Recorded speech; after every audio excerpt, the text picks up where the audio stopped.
The HOA letter demanded I tear down my beloved ranch entrance or face daily $100 fines. But they forgot one important detail: their only access road crossed my land. Time for payback. I set up a booth and a sign: private property, daily access permit, $300. Before watching full story, comment below from where you watching. Also like and subscribe for more stories. The letter was waiting for me when I got home from work. The crisp white envelope with the Meadow Creek Estates Homeowners Association logo in the corner. My stomach dropped. I'd been dealing with these people for months and nothing good ever came in those envelopes. I tore it open right there in my dusty work truck. My eyes scanned the formal language until I found the part that mattered: violation of community standards, ranch entrance non-compliant with architectural guidelines, 14 days to remove and replace according to approved designs, daily fines of $100 will apply thereafter. The blood rushed to my face. I'd spent 2 weekends and $3,000 building that entrance. Beautiful river rock columns with a custom metal arch that read Miller Ranch St. 1998. It was the first thing I'd been proud of since Sarah left last year, taking half our savings and leaving me with a mortgage I could barely afford. I crumpled the letter and threw it on the passenger seat. They couldn't do this. My property was technically part of the HOA, but it was different from the cookie-cutter houses in the development. My grandfather had owned this 50-acre parcel long before Meadow Creek Estates existed. When developers came knocking 20 years ago, he'd sold them the surrounding land but kept our family homestead, reluctantly agreeing to join their HOA with certain exemptions. The next morning, instead of heading to the construction site where I was foreman, I drove straight to the HOA office, a small room in the community clubhouse staffed by a part-time secretary and the power-hungry board members who rotated through on their volunteer shifts. "I need to speak with someone about this letter," I said, slapping the crumpled paper on the counter. Angela Prescott looked up from her computer. She was board president this year, a retired school administrator with too much time on her hands and a reputation for making neighbors cry during violation hearings. "Mr. Miller," she said with a tight smile, "we've been expecting you." "This is ridiculous," I said, keeping my voice level. "My land is grandfathered in with exemptions for agricultural use. That entrance is part of my ranch operations. The exemptions cover functional agricultural structures, not decorative elements visible from community roadways," she replied, as if reading from a script sheet prepared. The board voted unanimously. The entrance must comply with community aesthetic standards. It's on my property, which is subject to HOA covenants that you agreed to honor. She slid a folder across the counter. "Here are the approved designs you can choose from. Brick or stucco only, no metal art pieces, and the name must be on a standard placard, not custom lettering." I didn't take the folder. "I'm not tearing it down. Then we'll begin fining you on the 15th day, and place a lien on your property if necessary." Her smile didn't reach her eyes. "We take our community standards very seriously, Mr. Miller." I walked out without another word, my mind racing. I couldn't afford lawyers to fight this, and I definitely couldn't afford daily fines on top of my struggling finances. But something about the smug look on Angela's face made me determined not to give in. That evening, I spread out all my property documents on the kitchen table: the original deed, the agreement my grandfather signed with the developers, surveys, and plat maps. I was looking for anything that might help me fight back. And then I found it.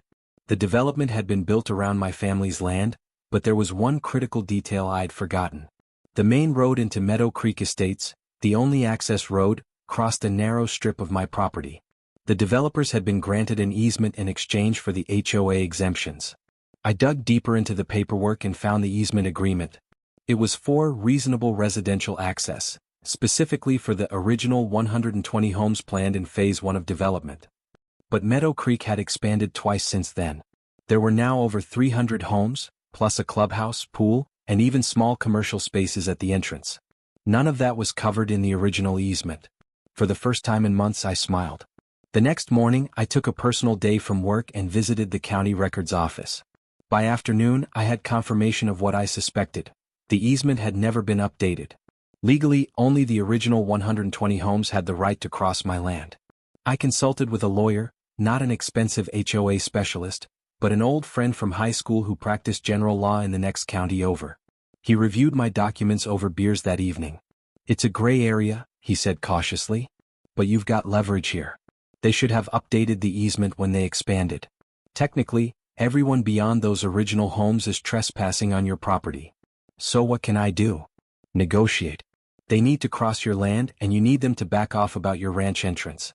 But tread carefully, HOAs can be vindictive. I spent the weekend thinking, planning. The deadline to remove my ranch entrance was approaching, and I needed to act before they started issuing fines. On Monday morning, I rented a bobcat and had 2 loads of gravel delivered. By evening, I had constructed a new private access road to my property, carefully bypassing the strip of land that contained the easement. It cost me nearly $2,000 I couldn't really spare, but it would be worth it. Then I placed large concrete planters across my property line, blocking the main community road, leaving just enough space for a single car to pass through. Next to this choke point, I erected a small guard booth, really just a shed with a window, and a gate arm I'd bought secondhand from a parking garage that was being renovated downtown. The final touch was a large sign, "Private property, authorized vehicles only, daily access permit, $300. I barely slept that night, both excited and terrified about what morning would bring.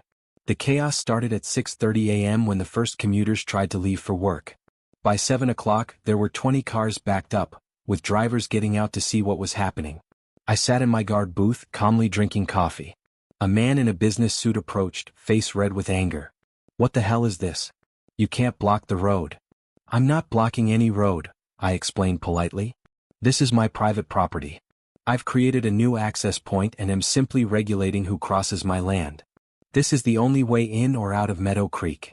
Actually, I own this strip of land. The easement only covers the original 120 homes in Phase 1. If you're in Phases 2 or 3, you're not covered." More people gathered, some calling the police, others calling the HOA. I just kept drinking my coffee. Sheriff Davis arrived around 7:30. He'd known my family for years and listened patiently as I explained the situation, showing him my property documents and the easement agreement. "This looks like a civil matter," he finally said, much to the frustration of the gathered residents. "You'll need to work it out among yourselves."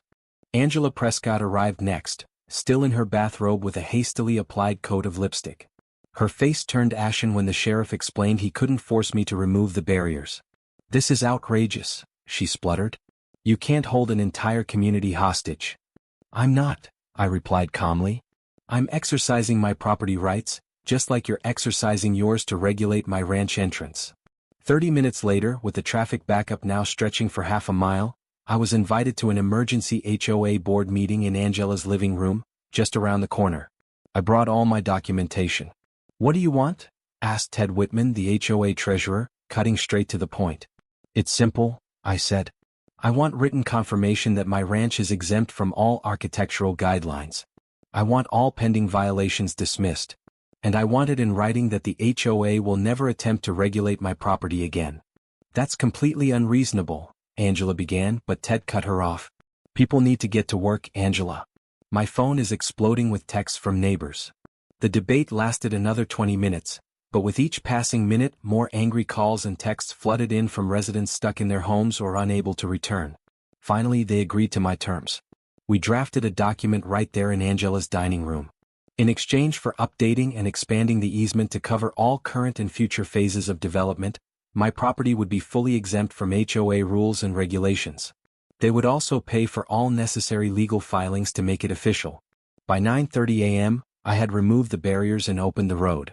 By noon, formal notices had been sent to all residents explaining the situation.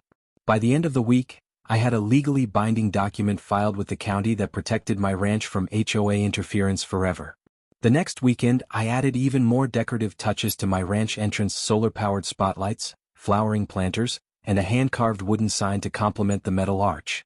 Every addition was a small celebration of victory. Not everyone was happy, of course. Angela Prescott still glared at me whenever our paths crossed. But other neighbors secretly thanked me for standing up to the HOA board that had been making their lives miserable for years. 2 months later, Angela lost her position as board president in a special election. The new president, Carlos Rodriguez, had run on a platform of reasonable enforcement and good neighborly relations. His first official act was to reduce the number of violation inspections from weekly to monthly. As for me, I used some of my newfound peace of mind to finally start healing from Sarah's departure.